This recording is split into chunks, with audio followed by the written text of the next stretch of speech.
আসসালামু আলাইকুম। একটা বাচ্চার কান্না রাতের 2টায়।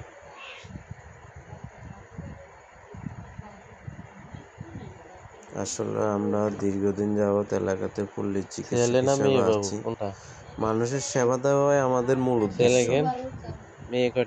আসলে এই যে আমি রাতের 11টা বাজে বাড়িতে গেলাম, যাইবার পরে খাওয়া দাওয়া করে শুইছি। 12:30টার দিকে একটা মিস কল আসে আমার নম্বরে। মিস কলের সাথে সাথে আমি ব্যাক করি। আমি আসলে ঘুমাই পড়ছি, কিন্তু ঘুমের মধ্যে ক্লিয়ার ঘুমটা আসে নাই। ব্যাক করার পরে এক লোকে বলতেছে, ভাই একটু আমার এখানে আসবেন আপনি, অমুক জায়গায়। আমাকে আপনার এখান তো অনেক দূরে, এখন রাত তো ভাই একটু আসেন না, আমার ওয়াইফ অসুস্থ, ডেলিভারি, একটু আসেন। তা আমার মোটরসাইকেল আছে, আমি মোটরসাইকেল দিয়ে গেলাম। প্রায় 3 কিলো, আমার এলাকা থেকে ওই বাড়িটা 3 কিলো।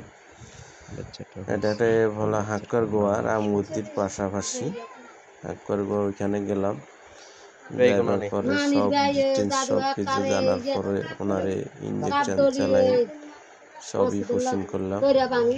আধা ঘন্টা 1 ঘন্টা ইনশাল্লাহ বাচ্চাটা হয়ে গেছে নর্মাল ডেলিভারি, যেটাকে বলা হয়। আসলে আমাদের উদ্দেশ্য টাকা না, আমাদের উদ্দেশ্য হচ্ছে সেবা করা। রাতের 2টা 3টা এমনও দিন গেছে আমাদের, রাত্রে ভাত খাইছি 11টা 12টার দিকে, দোকান থেকে যাই ভাত খাওয়ার পর সুমো, ওই সময় ফোন আসছে, ভাই এই সমস্যা। আমরা এইভাবে নিজের মোটরসাইকেল দিয়ে এভাবে মানুষের সার্ভিস দিয়ে আসি। টাকা আসলে অনেকে দেয়, অনেকে দেয় না। যেমন কিছুদিন আগে রমজান মাসে রাতে 12:30টার দিকে আমার একটা ফোন দেয় একটা লোক, ও চট্টগ্রাম থাকে, যে ভাই আমার বোন অসুস্থ, ডেলিভারি, একটু আসে। গেলাম, আজকে মনে হয় 1 মাস হয়েছে, কিন্তু আমার টাকা এখন আমি পাইনি। তবুও আমরা চেষ্টা করি মানুষকে ভালো সেবা দেওয়া। টাকা কোনো উদ্দেশ্য না, সেবাটাই মূল উদ্দেশ্য।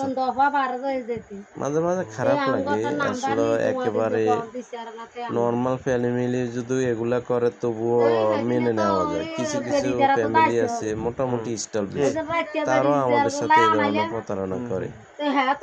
যেমন ডেলিভারির সময়, ডায়রিয়ার সময়, বিকালে দেখা করুন যান, এখন আমরা চলে আসি, বলি না, কিন্তু এই টাকাগুলো আমার 1-1.5 বছর পরও দেয় না।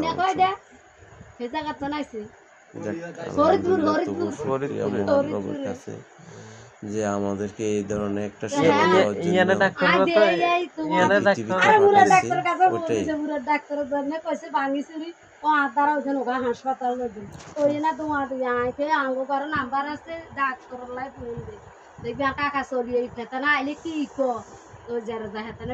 করবে।